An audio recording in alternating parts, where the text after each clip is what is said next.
Three, two, one. This is Into the Absurd, episode number 25 with Dr. Greg Stoutenburg. He is a visiting assistant professor of philosophy at the York College of Pennsylvania. Thanks for coming on. Thanks for having me. This will be fun. So you're an epistemologist, is that correct? That is correct. So what does all that entail as far as what kind of research do you do? Just like really every area of philosophy, epistemology is very broad. Generally speaking, you could say that an epistemological issue is any philosophical issue that has to do with what knowledge involves, what reasonable beliefs require, things of that nature. So instead of being concerned, say, with what exists or what is right or wrong, epistemologists are concerned with our reasons for believing certain things. That's a very, very broad characterization, but that's epistemology. In epistemology, I wrote a dissertation on the standards for knowledge. Specifically, I've argued for infallible standards for knowledge. I mean, knowledge infallibilist, which means that I think that anytime a person knows something, that person has to have reasons for believing it that are so good that they preclude any possibility that the person's belief is not true. So relatedly, and you could say consequently, I'm interested in skepticism in philosophy, and some of the work that I've done is related to those issues or supports them in some way. So I've written also on luck and argued that the concept of luck is an epistemic concept itself. To be lucky that something has occurred means that you place some amount of value or disvalue upon that event occurring, and also you do not have reasons, you did not prior to the event occurring have reasons for believing it that were so good as to make it impossible that it would occur. So epistemology then having to do with knowledge and reasonable belief, my own work really centering around the standards for knowledge being infallible standards. So is luck the miracleization of an event, essentially?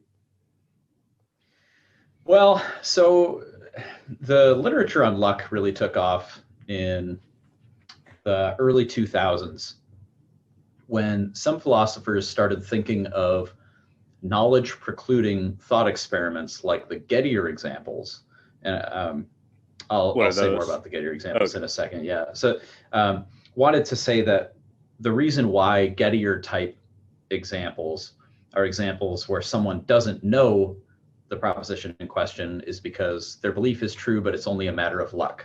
So here's a Gettier example. And this is just straight out of Edmund Gettier's paper. What's it called? It was from the 60s.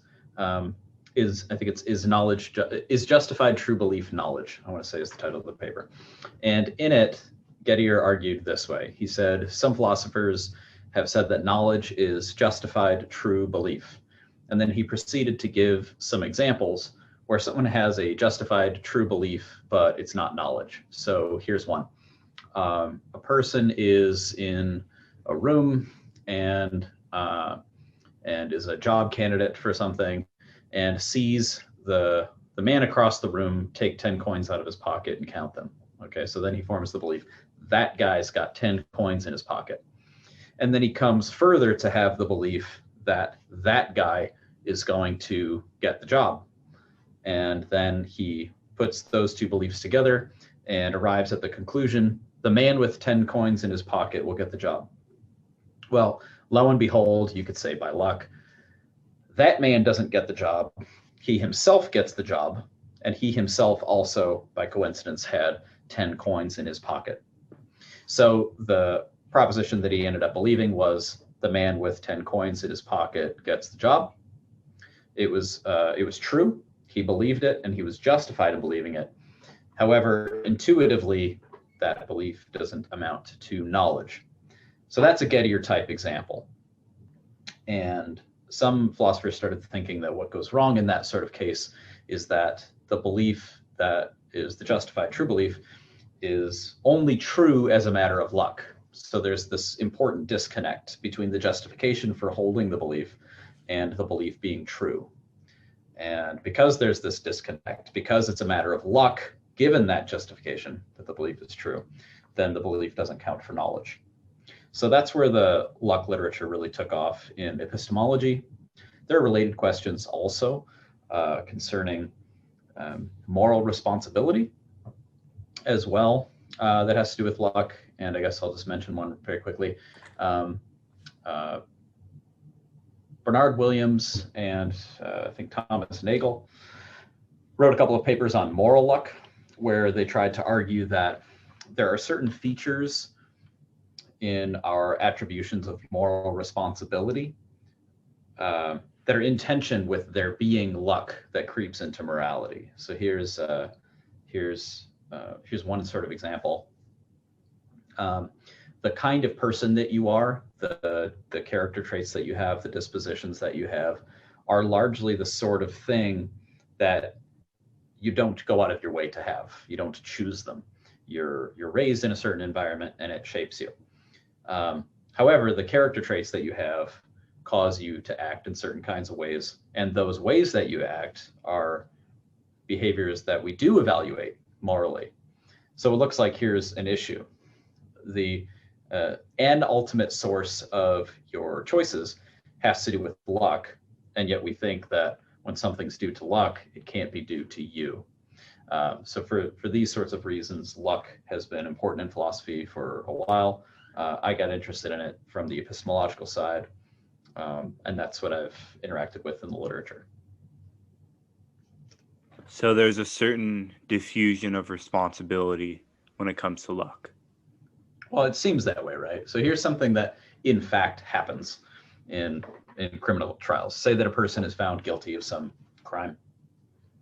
When it's sentencing time, the attorneys for that person, if that person had a really rough upbringing, will present those facts and say, this person suffered this and suffered that. And the clear implication that most people would accept is that because there's this causal connection between that sort of upbringing and those sorts of choices later in life, that those choices later in life are not the responsibility of the person who did them. Because, why, right, to put it in luck language, it was this person's bad luck for being born in that sort of environment, raised in that sort of environment, that led them to do these things, right? So we think intuitively that when there's some action that a person performs that's due to luck, that the person's not responsible for it. So you could say, yeah, there's a sort of diffusion of responsibility in the sense that there's luck precludes attributing luck to someone or some action, precludes attributing responsibility to it. But it also requires that you believe that it is good or bad luck. Or not. Well, so maybe the way I'd want to say it is, no one consistently believes that no person believes the following two things at the same time and in the same thought. That a person's action, they're thinking of some specific action, that a person's action is due to luck and it's attributable to them.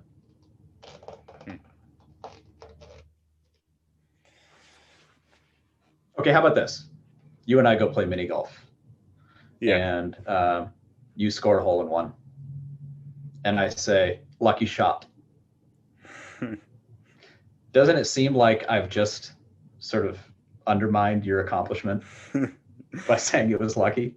Yes, it does. Yeah, right? Because we sort of understand intuitively that what's due to luck is not due to you. What's due to luck is not due to me. It's just luck.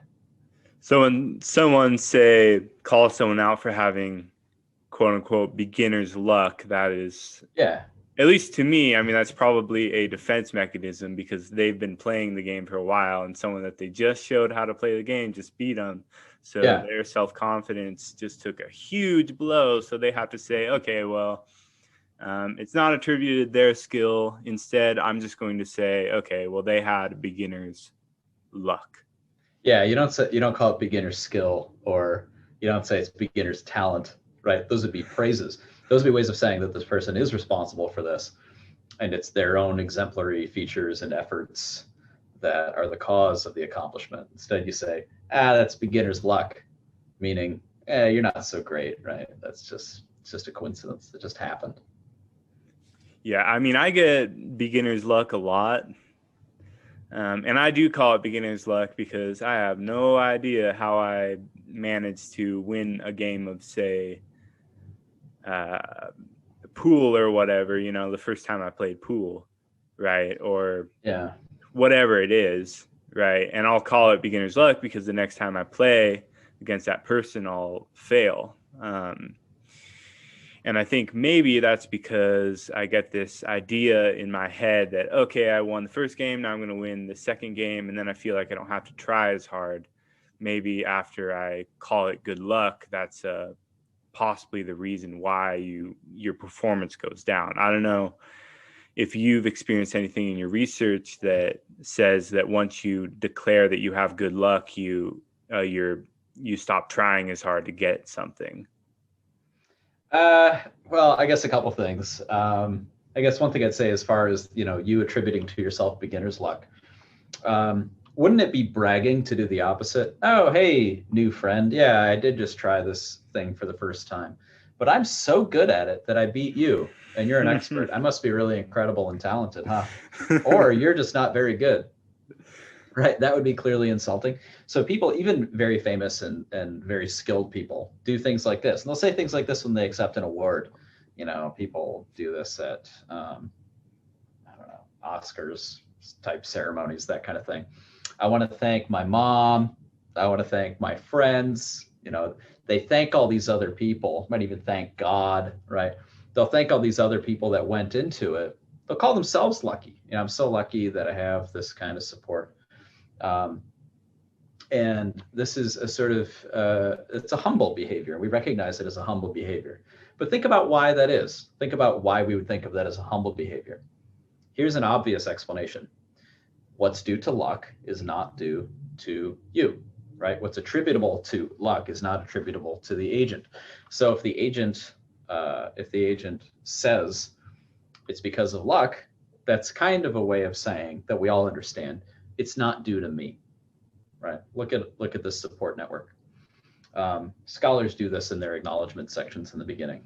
Everyone in the world read my book and criticized it, and it would have been so terrible if they hadn't done that. So thanks, everyone. As far as the research part goes, I really don't know much about the psychology of luck attribution besides the things that I just mentioned. That's not really psychology, is it? That's more like just being a good observer. I'm not sure that I have a ton to say about that, but it really may be that if a person thinks of their actions as due to their own skill, right? If I think of something as attributable to me, and then I start to find myself on a losing streak, I might think, oh, well, this is my fault. I stink at this. That seems plausible. But you said it, not me. Yeah, I mean, I usually attribute, if I'm doing good at something, I'll usually, if I haven't played it a whole lot, I'll say, okay, I had good luck, right? And then if I lose a lot, I'll always attribute it to my skill. Yeah, you don't like blame the controller, just throw it. Yeah, I don't like doing that. No, smashed tennis racket. This is lousy racket. But I got it on sale. I got it at Play It Against Sports for $1. It stinks. Do you play tennis? No, I mean, I know the rules, but no, not really. I played a lot of racquetball when I was in graduate school. Really? But yeah, there's no one here to play racquetball with. And it's weird when you get older asking undergraduates to play with you, because it's like I'm old compared to them, so I don't want to ask them to play. You can have your son play with you. Yeah, I'd crush him though. Do you ever teach your son any philosophy? Well, I think the way that that a person should teach philosophy to children involves a lot of questions and dialogue. So I never ever say to one of my kids, hey, here's this idea from this philosopher, then unpack an argument. I would never rehearse a Gettier case like I did a couple minutes ago to one of my kids. But I do things like if one of them says something that has some philosophical implication, try to have a conversation and draw it out. Sometimes my kids themselves, I think probably from just being in a household where we have a lot of those sorts of dialogues, will ask philosophical questions or make philosophical claims. My 8-year-old is very good at building arguments. He'll say something and then he'll think through it aloud in a way that I think is really good. So I think that's how you interact. I think that's how you do philosophy with a kid. That's awesome you do that, though. I think it's important to teach your kids to be good, to know how to responsibly argue something. Yeah, and if you're a curious and critically minded person, it's not hard, right? It's something that you'd want to do anyway. What else are we going to talk about? Yeah. So I also wanted to ask you, because I was looking through some of your research and whatnot, and I came across this thing called epistemic probability theories of luck. And we haven't exactly touched particularly on that, and I want to know what that is. Okay. All right, great. So the luck literature has different kinds of questions. I mentioned some of them already. Has lots of different philosophers trying to propose what you can think of as a unified theory of luck, where they say, look, here's what luck is. Luck equals the following definition. And what these philosophers have tried to do is they've tried to think of what their central questions are, what the constraints are on offering a plausible account, and develop one. So I developed one. I developed a version of the probability theory of luck. So you might think of it this way. There's theories of luck. They're going to have a couple of different requirements on them. They're going to say different things about what's needed, what's necessary and sufficient for luck. And philosophers have come up with basically the following 3 options. They've come up with control theories of luck, which say that the critical element in some event being lucky is that the agent didn't control it. So what makes it lucky that the beginner wins when you play pool with somebody? It's you didn't really control the win. It was sort of seemingly random events following the occurrence of your muscles contracting in the right sort of way while holding a pool stick resulted in your victory. That's you lacking control over the event of you winning. Modal accounts, which say that an event is lucky when it's something that occurred, but it could have very easily failed to occur. They could give a similar account of your victory in pool. You go to play pool, what occurs is you win. What could have very easily occurred is you not winning, right? Because you're a beginner. Modal accounts like to point to things like winning a Powerball lottery as a paradigm example of luck. Somebody wins the $1.5 billion jackpot or something, but it was just a matter of these balls falling in the right tubes in a certain order that corresponded to the numbers that a person chose at random on a ticket. That looks like it's luck because it's something that occurred that could have very easily failed to occur. How would it fail? If one ball had turned up differently, it would have failed. And finally, probability theories of luck, which say that an event is lucky when it occurs, and the probability of it occurring was below a certain threshold. So one threshold you might pick is, say, 50-50. So we place a bet. We're going to play the following stupid game. We're both going to put $20 on the following game. We're going to flip a coin in the air, and you call it while it's in the air. You call whatever, you call tails. And whenever you call tails, that automatically puts me on heads. It comes up heads. I get $50. Lucky me. Why? Because I won $50, and the probability of that occurring was not above 50%. Now, there's lots of different details that different philosophers would build into these different theories. As far as a probability theory goes, what's distinctive about mine that I originally called the epistemic analysis of luck. What I said in that paper is 2 things. So we can go into whatever level of detail you'd like to. I said that there's 2 things that make an event lucky or a proposition lucky to be true for a person. One is that the person values that thing occurring, either positively or negatively. And the second thing is that the kind of probability that matters is concerns the attributor's evidence. So take the coin toss example again. My theory would say that what makes it lucky for me that this coin came up, what did I say? Tails, I think. I forget. What makes it lucky for me that it came up tails is that I hold in positive value the fact that it came up tails, right? Because it involves $50 for me. And the other thing is that I didn't have evidence. I lacked evidence that guaranteed that it would come up tails. It was, epistemically speaking, a kind of surprise for me.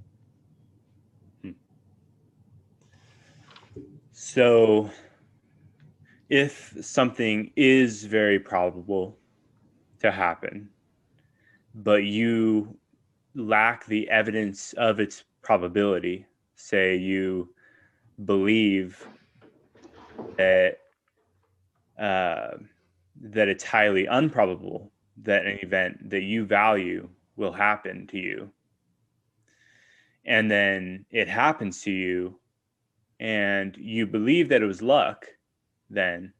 However, the event was actually highly probable to happen. You just didn't have the evidence. So would that be considered luck in that realm? Yeah, I think so. So that's a kind of formula for refuting my account. And someone with the last name Steglich Peterson published a paper critical of my account. I forget the title of it, but it came out in the journal Synthese a year or two ago. Offered that kind of recipe for a counterexample. But actually, I incorporated it in my original paper, where I consider an example where someone has, where there's overwhelming evidence that something would occur for basically everyone but the subject, and try to find some ways to handle that. So, but to see how good of an objection that is, I think it's, I mean, I see what the intuitive pull is, don't get me wrong. I'm not so committed that I'm insensitive to any counterexamples, but I think that it's important to see that it's not super easy to fill in such a case. So let me just try to promote the view a little bit for the sake of listeners who don't want to get straight to the refutations. So let's think about what you can explain with this sort of theory. So let's say you're walking down the street, and I like examples where you find money because everyone knows what that's like and it feels great. So you're walking down the street and you find a 20 on the ground and you go, hey, lucky me, right? Well, what makes that lucky? Here's something that you know for sure. You didn't know that would happen, right? You are surprised by this fact. You did not have any evidence that there was going to be a $20 bill on your path this morning. Now, someone else might have. Someone else may have put that money right there, right? And for that person, this would not be lucky. Why? Because they knew that it was there, right? But if I'm the recipient, if I'm the person who stumbled across this thing, well, I didn't know that. And also, I value that it occurred. So a nice, easy explanation is that my evidence and my values are the things that explain why it is that it is lucky for me that this has occurred. So it's a version of a probability account. I won't bother with other versions of probability accounts right now, but let's take a modal account as a competitor. A modal account says that it's lucky for me that I found this $20 bill, just so long as I did find it, and I could have easily failed to have found it. You might wonder, there's a strong tradition of modal skepticism in philosophy, where philosophers have called into question what it is that we can know about how things could have been that were not. David Hume is a good representative of this kind of tradition of questioning. A modal account has to say that it could have easily failed to have been the case that you find this money. And I think a person can here very plausibly wonder, why should I think that it could have failed to be the case that I find this money? Why do I think I know what could have happened that didn't happen in this kind of case? I don't know what the answer to that sort of question is. I don't know why we should think that we know, or that we can just assume that it could have easily failed to have been the case. That seems to me like a reason to think that the epistemic account has a leg up here. Also, there's this, that whatever something like a modal theory can say to explain why some event is lucky, an epistemic account can give a similar explanation, right? And this is why. Anytime that we think that something could have happened differently, or that if something had not happened, a different thing would have happened instead, the reason we make those judgments is because we've got evidence that that's how things normally go, right? We've got this epistemic explanation of our judgments about what could happen or what could fail to happen. So really, I think there's no conceivable case that a modal theorist could give that's a clear example of luck, where the epistemic analysis of luck could not give a very similar verdict. Sorry, that was a lot. No, that's all right. So, can I fill in a counterexample? I think this is what the sort of thing you're thinking of, right? What about a rigged contest, a rigged contest, a rigged lottery?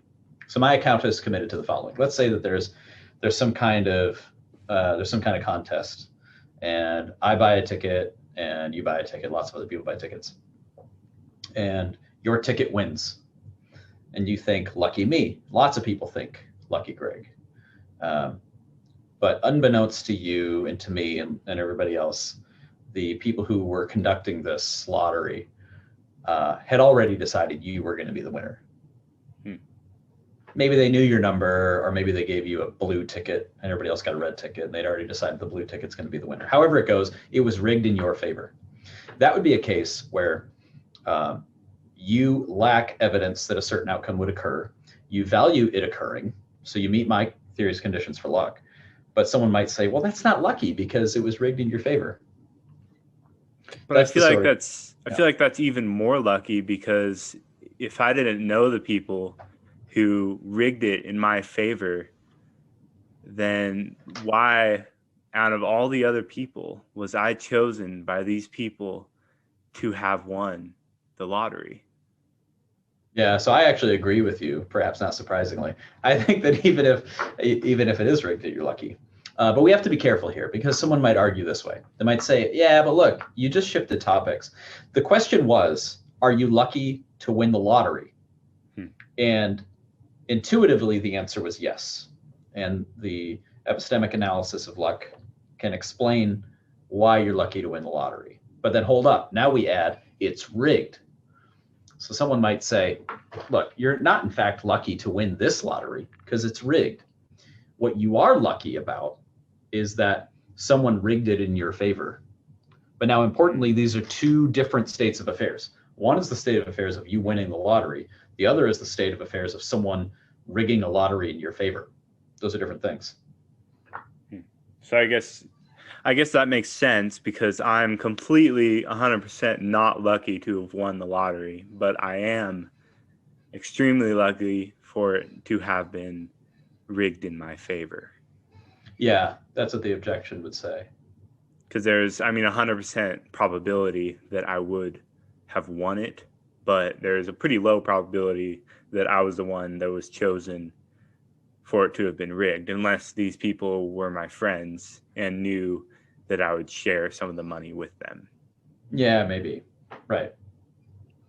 Yeah. So how do you handle critics? Do you get critics to actually write specifically against you in response to your paper, or do you just see people that write the opposite thing, that don't know you and didn't read your paper? Well, so I didn't know that a scholar had actually spent time reading my work so closely to write a refutation in a great philosophy journal. So I got to say that was one of the best compliments I ever received. I've never even met this person, and I've since then had other critical comments and arguments on that paper and other papers show up in the philosophy literature. And it's an honor. It's a great thing. It's part of being a scholar working on some issue where people have heard of your work, is they're going to have some critical feedback, especially in a field like philosophy, right? No one's going to get a paper published that goes, so-and-so was a great philosopher, and I agree with everything that philosopher said, right? That's not a paper. You have to have something to contribute, and a way that you have something to contribute is to offer something critical to something else that's been published, especially if it's published and has been well received. So there's that kind of just purely professional in the journals kind of criticism. But I also have lots of friends and colleagues in my philosophy network, and we talk about ideas together, and your critical comments and arguments show up in each other's papers and in footnotes and things like that. And some of those things started in discussions and phone calls and beers after a conference session at a conference. So there's a lot of different ways that those sorts of things begin.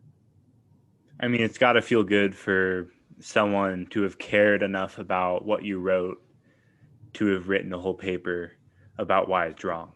Yeah, that's great. Especially because I thought, those arguments aren't any good. I got to write a reply too. So now I can say, hey, look, there's this debate. I've got more to say. But are you still at University of Idaho, or you were? I'm at University of Idaho. This is my last semester. Okay, all right. So, I've showed my work to Graham and Bert there, and we've conversed about some arguments. They've offered some critical comments that have made me revise some stuff that's come out in print since then, and even recently. And that's just how it goes. You meet people, you show them your work, you talk through it, and you try to just improve and be open and go with what you got. Yeah, exactly. I mean, I would love for someone to critique this podcast for sure. Yeah, good. Show it to people, and maybe, I don't know, start a war. That's kind of how it goes in philosophy. Yeah. You fire some shots in the work itself, and then that gets somebody's attention. Is that what you'd consider maybe the ongoing epistemic war that is philosophy?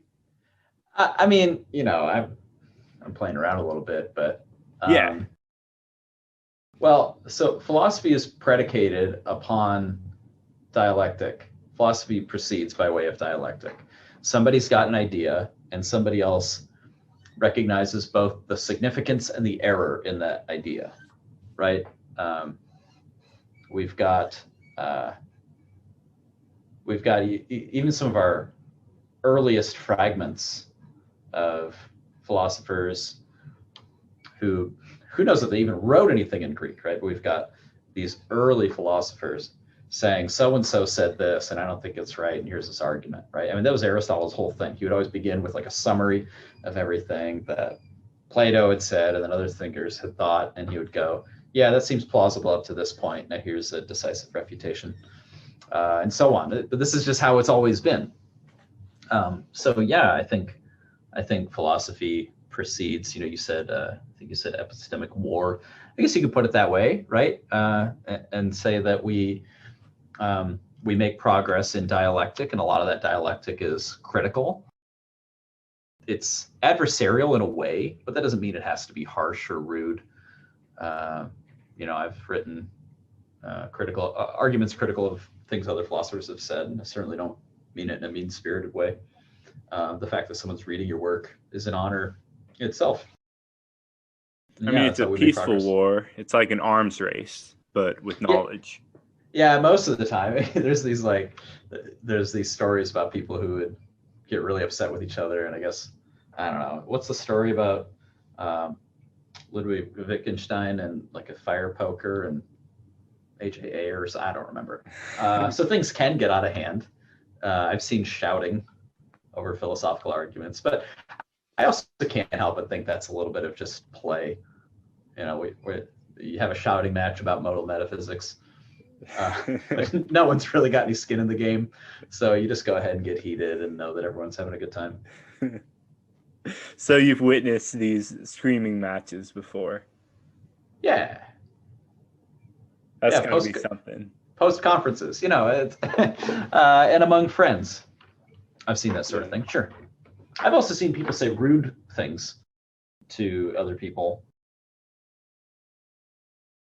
I think that sort of behavior is appropriately criticized now in ways that it hadn't been previously, and so that I think we can expect to see less of that sort of thing going forward, and that's probably good.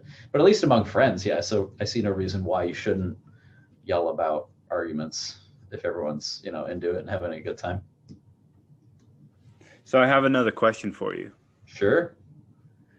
It's kind of wordy, but I found it on your just looking through your research. Okay. What is traditional acquaintance-based epistemic internalism? All right, here we go. So let's just characterize internalism first. Yes, as that'd be nice. As opposed to externalism. And then I'll try to, as briefly as possible, break down some versions of it. So just like everything else in philosophy, right, anything somebody's publishing something on is typically a contribution to a narrow issue in a relatively narrow debate, with implications, hopefully, right, if the work is significant, implications hopefully for some wider issue. So Descartes, Meditation One.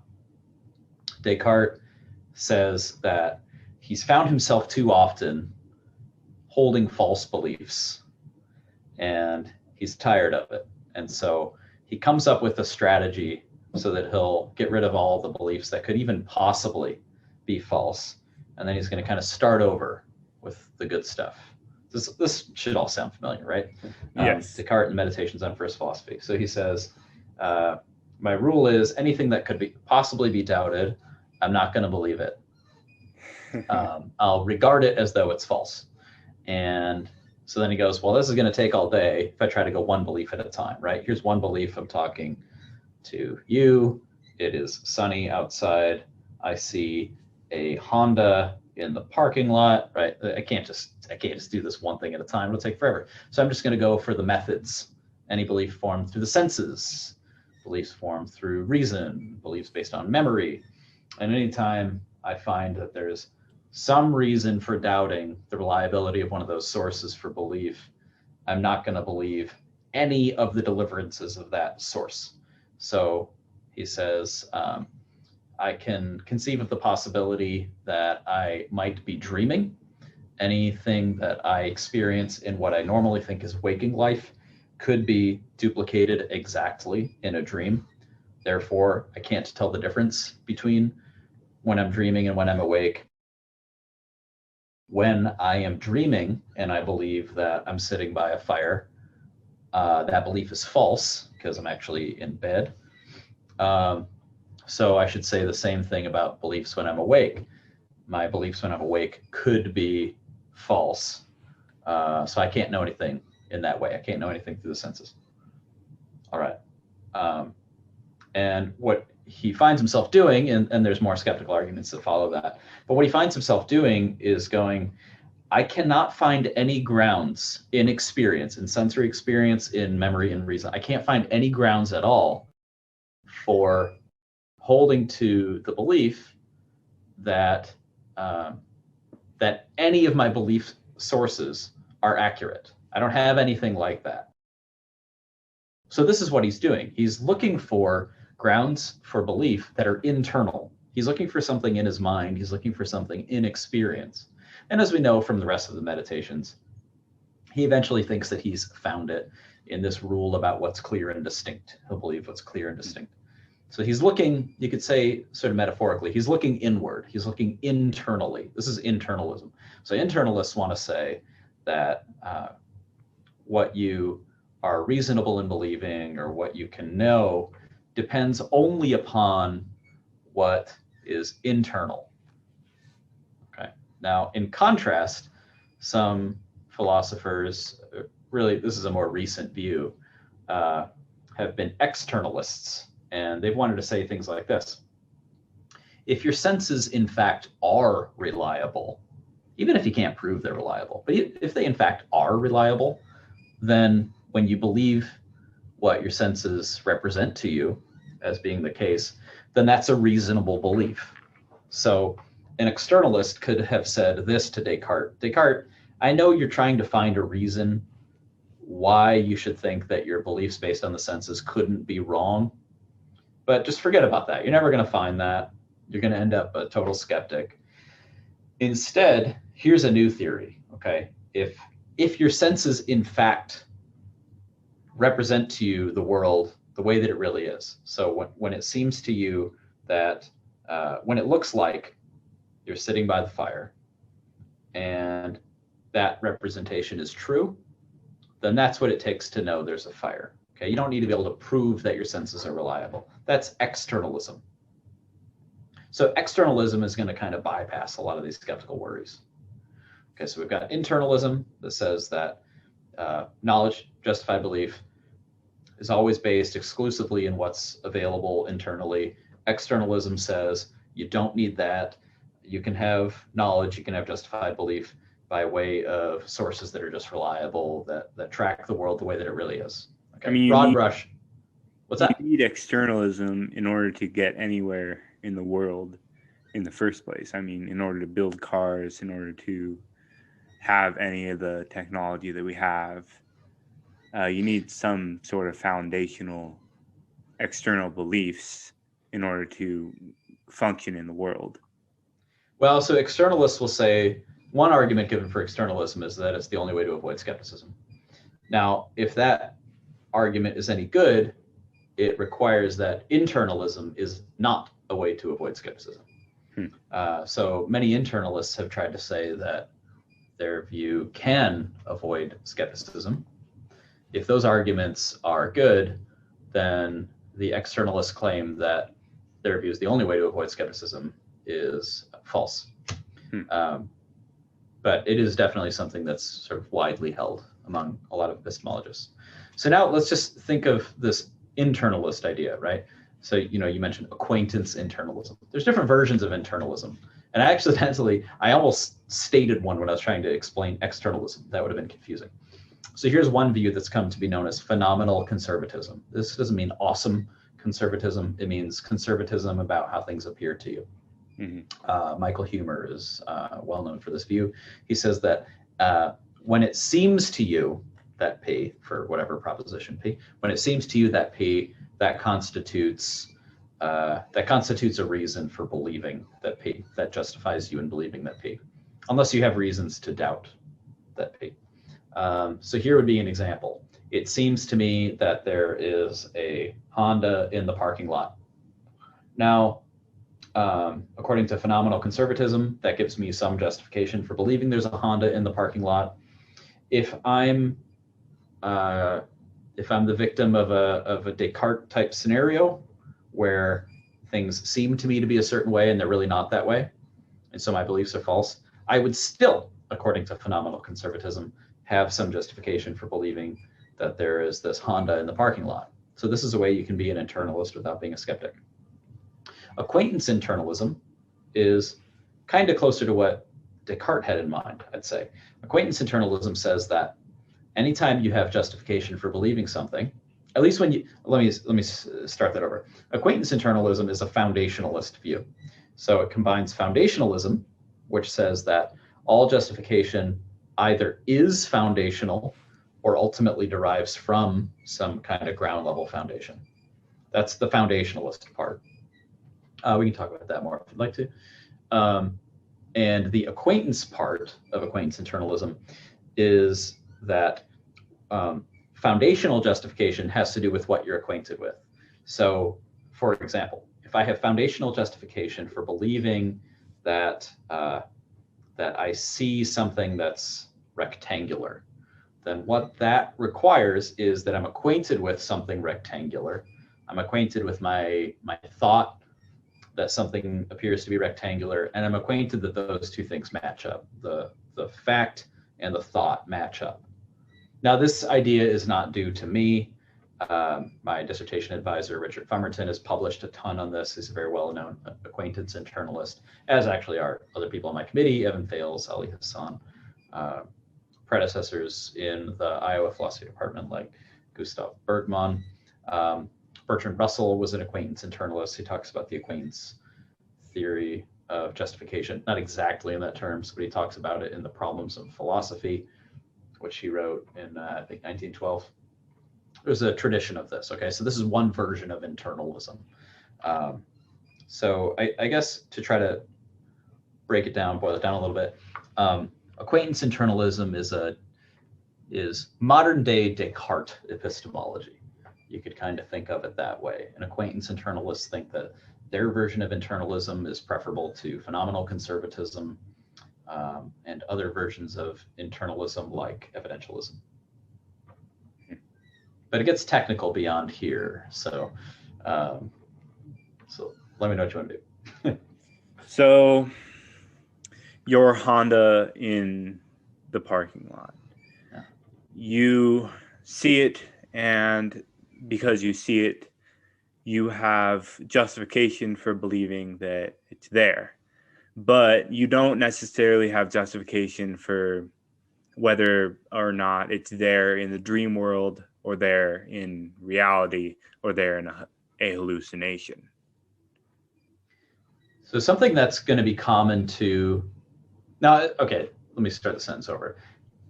Internalism, or for that matter, externalism, or really any other concept of philosophical significance, philosophers debate about what's the proper way to understand them, just like they debate whether or not they're true.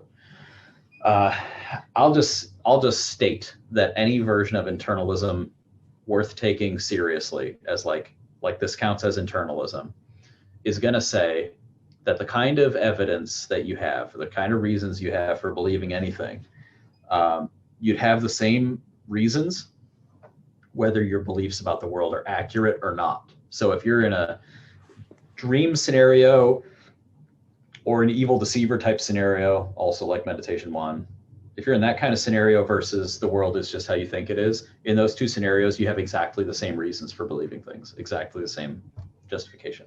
For evil deceiver, do you mean like a Truman Show situation? Yeah, that's similar. Truman's scenario is less drastic than the scenario Descartes considers. So this is what Descartes says in Meditation One. He gives the dream argument, and then he tries to cook up an even more powerful scenario that would undermine his beliefs. And what he comes up with is, what if the only two things that exist are me and like an evil demon, and the demon has brought it about that there's no world, there's no physical stuff at all, there's just me with the experiences that I have, although there's a world. As though there is a world, even though there isn't. And then the demon, who I never actually see. The demon just causes me to have these experiences. I assert that any version of internalism worth the name internalism will say that the reasons you have for believing anything at all would be the same reasons, whether the world is exactly as you think it is, or if you're in a deceiver type scenario. So let's go to the Honda. Yeah. What's my justification for believing there's a Honda? Well, here's something I have to say right away. I don't have foundational justification for believing there's a Honda. I have foundational justification for believing some claims that are even more basic than that. And from there, I have to perform some inferences to ever get around to believing that there are Hondas. So my foundational justification would consist in claims like this. I'm justified in believing that there is something maroon, or I'm having an experience as of something maroon, right? Now think about it. Could I have that justification if in fact I'm in a demon scenario? Yeah, because I'm just reporting how things appear to me. I'm just talking about appearances. I'm not talking about what is the cause of the appearance. I haven't said anything about cars. Okay. So at the foundational level, I'll have justification for claims like that. I have this maroon experience. I form the thought, I'm having a maroon experience. I recognize that the thing I'm aware of makes that thought true. So that's something that I have justification for at the foundational level. From there, it'll get a little more dicey, okay, as I work my way up. I might think this: anytime that you have justification for believing that something appears maroon, that provides a reason, doesn't entail, but it provides a reason for thinking that there's a mind-independent object that is maroon. Okay, so maybe I think that, and then I could reason this way. I already have my foundationally justified belief about this appearance that I see, and then I recognize that that implies, and I'm aware that it implies, this belief about a physical object out in the world. And then I can go, okay, now I'm justified in believing this defeasible, possibly false, right? But this well-supported claim about a physical object in the world outside my head. And I could have that in the demon scenario too. So I think, therefore I am, and because I am, I have experiences, and in these experiences I can justify them because of the fact that, well, I think, and I can make inferences from baseline experiences to prove that other more higher dimensional experiences are true. Yeah, I mean, so yeah, a way of thinking about it is there's what we're foundationally justified in believing. According to the Acquaintance Internalist, there are these foundational things we're justified in believing, and I think, therefore I am. The I am part would be that sort of thing. For that matter, so would I think, and so on. And from there, the other things that you're justified in believing are somehow supported by what's foundationally justified. Yeah, it's great. Yeah. Yeah, it's interesting. It's I think in life you kind of need a little bit of externalism, a little bit of internalism to at least be a good thinker about things. So I've got to be honest, I don't see the appeal of externalism. Really? Yeah. And here's why. It has to do with luck, actually. Huh. Let's go to the externalist explanation of how you could know that there's a Honda out there. Okay. It just goes like this. If your senses are reliable and they represent to you that there's a Honda, then you're justified in believing there's a Honda. Okay. So there's no requirement here that I have a reason to believe that the source is any good. But yeah, how do you know if your think, senses are good? Yeah, normally we do think that that's a good question to ask. So here's something that happens in surveys, right?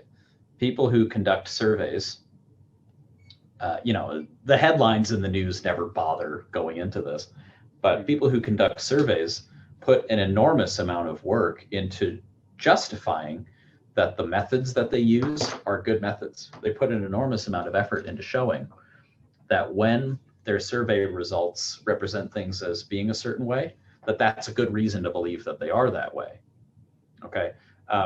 They don't just go, well, we did this survey and, this many people answered X, therefore this percentage of people believe X. They don't do that without a ton of reasoning to show that the methodology they use is justified.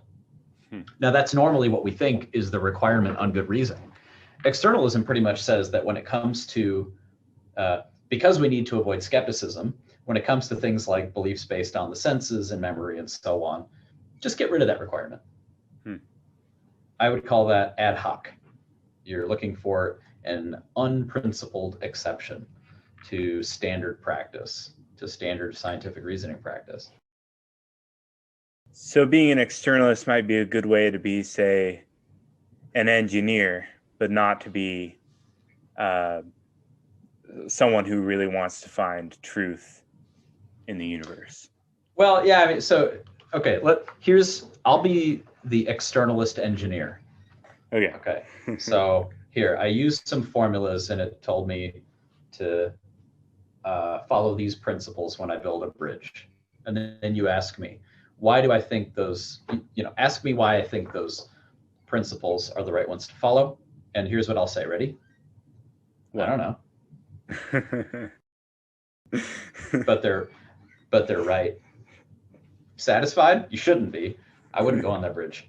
All right. So what do the internalist engineers say then? They're going to say, here's the justification for those principles. Because that's the expectation. That's the requirement. You don't just get out of the requirements of sound reasoning by being concerned that those requirements are going to land you in some kind of skepticism. Maybe skepticism is the appropriate response, is the appropriate belief in some cases. Now, some people say I'm just mischaracterizing externalism, but again, I acknowledged a while ago that philosophers will debate about the proper definition of their concepts a lot. And sometimes that's what's going to go on. Somebody will say, well, externalism should really be understood this other way. And then maybe I'd say, okay, well, yeah, then you should be that kind of externalist. So I'll concede that much, but only that much. Well, whoever that person is, they're welcome to come on this podcast. Okay. All right. Maybe with you, that'd be even better. Yeah, sure. Yeah. Some philosophers have thought, it's externalism or it's skepticism. Those are your two choices. And I guess I would just say two things. One is, well, maybe you should choose skepticism. The second thing is that when it comes to what we expect of reasoning in the public square, we're all internalists. We all think that you can't simply rely on a source without critiquing the legitimacy of that source. Mm-hmm. And that requirement supports internalism. Internalists just say, yeah, that requirement that you have to critique the reliability of a source applies also for any source of belief that you use. Even things like vision, even things like memory, even things like reason. So Kierkegaard was probably an externalist.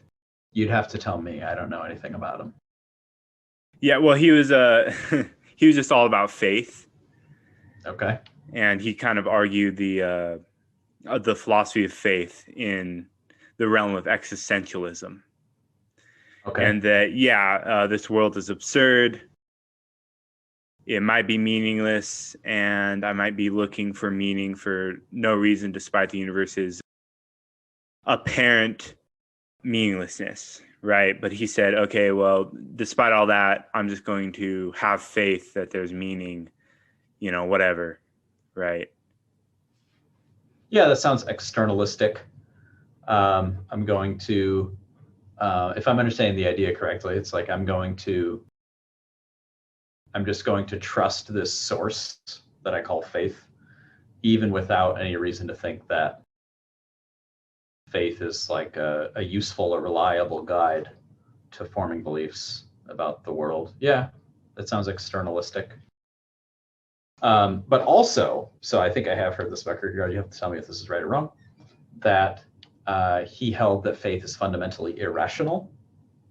Is that correct, to your knowledge? I think so. So that would be a kind of hint of internalism too, right? He's going, look, I have to accept this externalistic reliance on a source of belief, but because I also recognize that I can't justify the source, that's an irrational position to be in. I guess you could call yourself an externalist if you said, look, this is, no, that doesn't make sense. So, it seems like there's something internalist about that view insofar as it recognizes the requirement on reasonable belief and then just says it's not met. So, be irrational. I guess an internalist with faith their faith is more powerful than an externalist with faith. Well, I can say that I know personally, and I know personally many philosophers who are internalists and believe in a God. And I know that, there's a strong tradition of theistic philosophers who are internalists and who say that the reason we have for believing certain faith claims, certain theistic claims, is that we individually have good evidence for them. So they are internalists, and you could say they also have faith, but they would say that their faith is something that, actually, I don't know exactly how they put it. Maybe they'd say something like this. I've got some good support for my religious or theistic beliefs, and faith kind of just makes me act on them despite having less than certain probability. Well, aren't they lucky? Yeah, I don't know. I guess I'm not the sort that bets, but I'm the infallible. I go, well, what reasons do I have for believing this? I'll try to proportion my belief accordingly. So do you have anything else you'd like to say? I mean, I guess I'd say read widely. So to anyone who's listening in, I know that for me personally, the most inspired or creative I've felt in trying to do things like write philosophy papers or create a talk has been in times where I haven't just put my nose in the philosophy books, but I've been listening to podcasts with a wide variety of speakers, reading widely, things like that. So that's what I got. So off the cuff, that's what I got. Read widely. All right. Well, thanks again for coming on, Greg. Thank you, Greg. I appreciate it.